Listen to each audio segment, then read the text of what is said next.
22 বছরে বিচ্ছেদের অবসান, মায়ের ঘরে ফেরা হেম রেডিওর উদ্যোগে। ধর্মের বিভাজন পেরিয়ে অবশেষে মায়ের ঘরে ফেরা।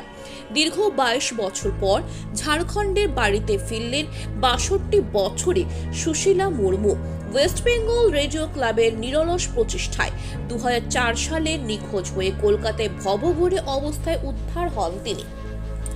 একটি হোমে থাকার পর তার পরিচয় খুঁজে বের করে হেম রেডিও। যোগাযোগ করা হয় ঝাড়খণ্ডের গুড্ডা জেলার পরিবারের সঙ্গে।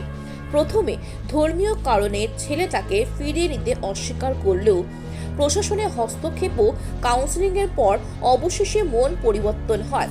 সব বাধা কাটিয়ে সুশীলা দেবী আজ নিজে ভিটেতে ফিরছেন। মানবিকতার এই জয় আবারও প্রমাণ করল সদিচ্ছা থাকলে অবশ্যই অসম্ভবও সম্ভব।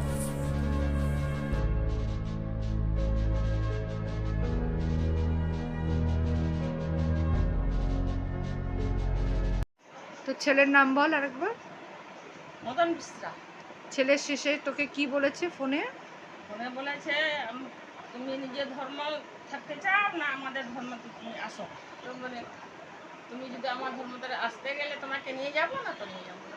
তুই কি রাজি নিজের ধর্ম ত্যাগ করার?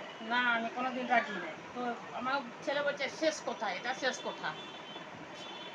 ঠিক আছে। তোমাকে হ্যাঁ, আমার শেষ কথা। তুমি যদি অত ছাড়ে দাও তারপরে নিয়ে যাবো না, তো ছাড়ো তো নিয়ে যাবো। তুমি এখানে তোমাকে থাকতে হবে।